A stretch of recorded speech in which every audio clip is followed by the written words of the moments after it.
Alors, un article intéressant concernant Alonso.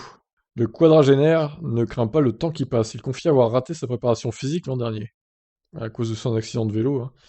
Alors l'année prochaine, il battra le record de course de Raikkonen, qui en a disputé 349, et du coup ça restera ce nombre-là, vu qu'il a arrêté sa carrière Kimi. Et la question qu'on peut se poser, est-ce qu'il risque pas l'année de trop, effectivement? Se confiant à Markel, le pilote Alpine a réfuté que l'âge soit pour lui un désavantage, bien au contraire. Je vais bien, je me sens bien, je pense que l'âge est un avantage, je connais tous les circuits. Et maintenant, les pneus 18 pouces, qui sont nouveaux en F1, je les connais très bien grâce au WEC. Le seul problème avec l'âge, c'est qu'il faut avoir la motivation nécessaire pour rester dans un sport qui demande 300 jours par an, d'être ailleurs que chez soi. Il faut avoir l'envie et le style de vie qui permettent de se consacrer à ce sport. Mais à part cela, tout le reste est avantageux. Le moment de ma vie est fantastique pour profiter de la F1. Et aussi physiquement, les voitures maintenant ne sont pas aussi exigeantes qu'en 2004 ou 2005, où là je pouvais vous limiter. En parlant de son physique d'ailleurs, Alonso n'est-il pas encore trop affecté par les conséquences de sa chute à vélo? J'enlève les plaques en janvier. Je m'arrête pendant 2 semaines et ensuite j'aurai besoin d'un bon programme. Si la voiture est compétitive, je suis sûr que je serai à 100%. Il est difficile de savoir où se situe la limite et quand nous pourrons l'atteindre l'année prochaine. J'ai besoin d'un bon hiver pour être un peu mieux préparé que cette année où l'accident de vélo n'a pas aidé. En janvier, je devrais retirer les plaques et me ménager pendant 2 semaines. Donc après, il répète qu'il sera sûrement à 100%. Enfin, il espère l'être en tout cas. Il confie avoir quelque peu raté sa préparation l'hiver dernier. J'ai une nouvelle préparation pour l'année prochaine, mais pas parce que la voiture sera différente.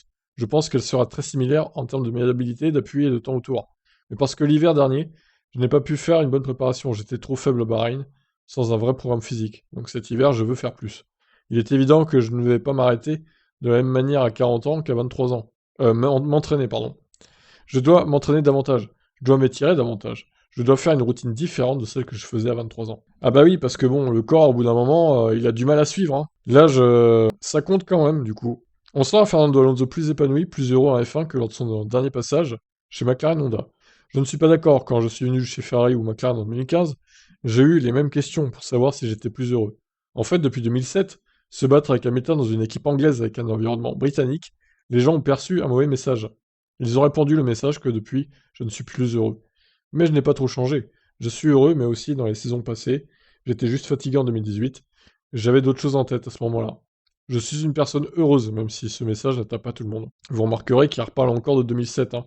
L'époque avec Hamilton, une époque qui l'a marqué, voire traumatisé, je dirais, le pauvre Fernando. Bon, et bien sur ce, je vous laisse réagir. Bon, après, il a l'air en forme, Alonso, on verra ce que ça donne l'année prochaine, avec Alpine aussi, voir le niveau de la voiture, etc. Son contrat court jusqu'à fin 2022, on verra s'il continue après ou pas. Je pense qu'il pourrait continuer, moi. Bon, allez, je vous laisse réagir, ciao.